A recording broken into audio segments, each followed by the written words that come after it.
Imagine a world where myths from long ago come true, where the secrets of history are uncovered in the most unexpected places. Welcome to the mysterious site where the Euphrates River once flowed, but now something extraordinary has emerged from the parched riverbed. A sight so stunning, it has left experts baffled and visitors in awe. Join us on an unforgettable journey as we explore the Golden Mountains that appeared after the dried-up Euphrates River. You won't believe your eyes. The Tigris is the other big river that defines Mesopotamia. The Euphrates is the westernmost of the two. In the Bible, God promised the Promised Land to Abraham, Isaac, and Jacob and their descendants. This river is part of the Promised Land. Etymology: the name Euphrates may have come from the Old Persian word Ufratu, or from the Avestan word Huperuthua, which means good to cross. Some people also think that the name Euphrates comes from the Kurdish language. In Kurdish, wide is fair, flowing water is ri, and flowing is hat, so wide flowing water is Fererahat. Ferat, which is a modern Kurdish name, may be a shortened version of a longer name. But the Indo-European origin of the name is called into question by the fact that the Sumerian and Akkadian names for the Euphrates are Buranun and Puratu, respectively, and that Buranun is mentioned in an inscription about King Gudea. It seems likely, then, that the Old Persian name came from the river's name before it was called Iran. The Euphrates River brought water to Sumer, where the first civilization grew about 3000 BC. Mari, Sippar, Nippur, Shuruppak, Uruk, Ur, and Eridu were all important ancient cities on or near the river. The length of the river is about 1,730 miles. It is made when the Kara, the western Euphrates, and the Murat, the eastern Euphrates, meet. The Kara comes from the Armenian highlands in what is now eastern Turkey, north of Erzurum, and the Murat comes from an area southwest of Mount Ararat and north of Lake Van. The upper Euphrates flows through steep canyons and gorges, then to the southeast across Syria and into Iraq. In eastern Syria, the Kabur and Balik rivers flow into the Euphrates. Both of these rivers start in Turkey. Downstream, along the whole length of the river, no more water flows into the Euphrates. In southern Iraq, north of Basra, the river joins with the Tigris to make the Arvan Shat al-Arab. The Arvan Shat al-Arab then flows into the Persian Gulf. The river used to split into many channels at Basra, making a large marshland. In the 1990s, Saddam Hussein's government drained most of the marshes to get rid of the rebellious Marsh Arabs. Since the invasion of Iraq in 2003, the drainage policy has been changed, but it's still not clear if the marshes will get better. Only boats with a very shallow drift can travel on the Euphrates. These boats can go as far upstream as the Iraqi city of Hit, which is 1,930 kilometers away and only 53 meters above sea level. Above Hit, however, the river can't be used for business because of rocks and rapids. It floods every year when the snow melts in the mountains of northeastern Turkey. New dams and reservoirs in the upper reaches have helped stop some of the floodings. Between the Euphrates and the Tigris is an 885-kilometer-long canal that river barges can use. Genesis 2:14 says that 4 rivers flow out of the Garden of Eden. One of them is called Euphrates. It is the 4th river to form from the river that flows out of the garden. The Pishon, the Gihon, and the Tigris came before it. The same named river was one of the borders of the land God gave to Abraham and his children. It is often just called the river in the Hebrew Bible. The word gush forth or break forth is the same as the word Euphrates. People have always thought it meant river, but it doesn't say that. Literally, it means liquid coming out. The name of the river Euphrates comes from this root word, which means to flow out. In the book of Revelation, it says that in the near future, the Potamos Euphrates, which flows through the Middle East and means breaking forth like water, will dry up before the battle of Armageddon. So what do the prophecies of Islam say?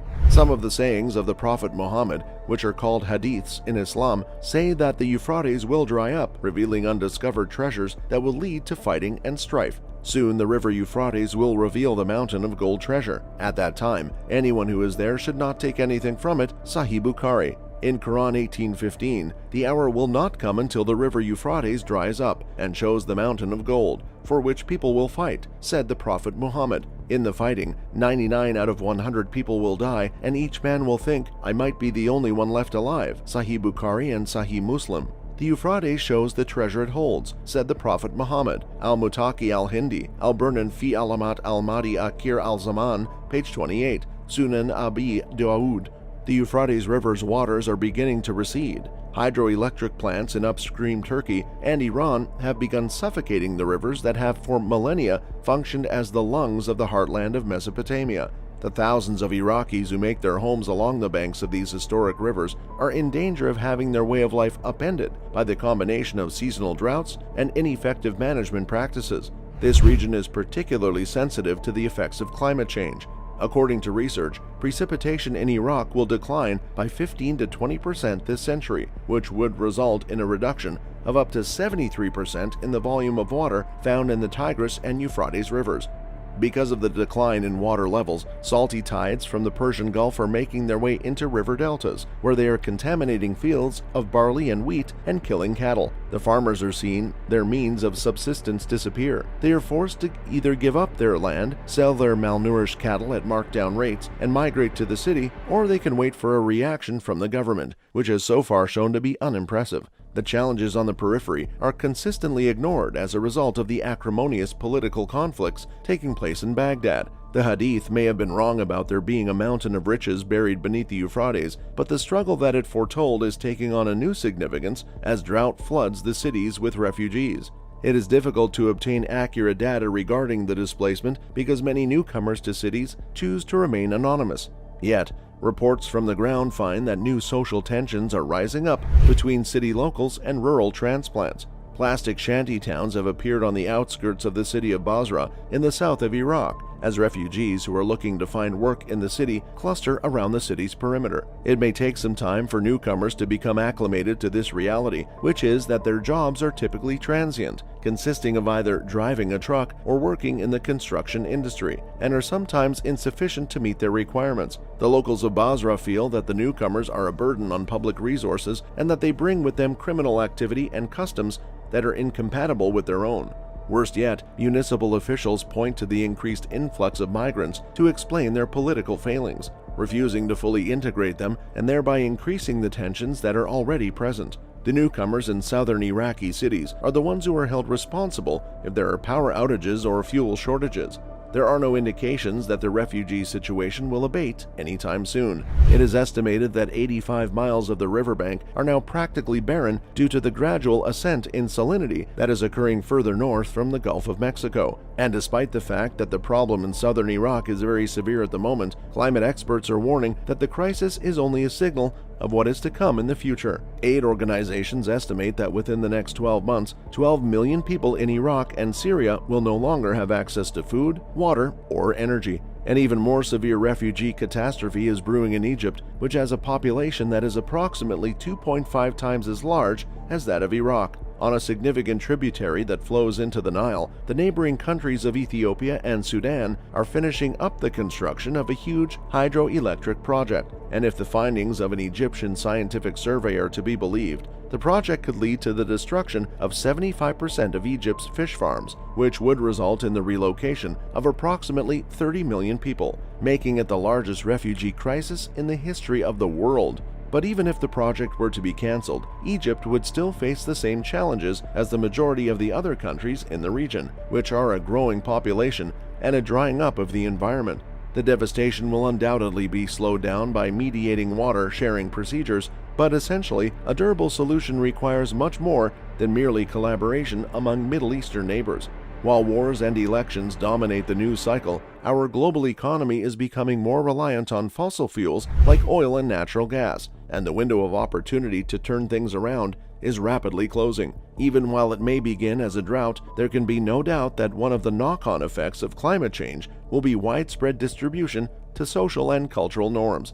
An early stage of this climate-induced instability can be seen in Iraq's troubled social fabric. When it comes down to it, though, those who are in a dire situation will do whatever it takes to provide for their loved ones. ISIS has preyed on the victims of poor harvests and starvation for the better part of the past decade and a half, promising them quick cash and protection when governments are unable to provide either. It is not a stretch of the imagination to believe that other terrorist groups might act in the same manner. When there is a drought, it is inevitable that there will be displacement, tension, criminal activity, and recruitment. Hence, it is possible that the riverbanks that saw the beginning of civilization 8,000 years ago are today indicating the beginning stages of a collapse. This would be an ironic turn of events.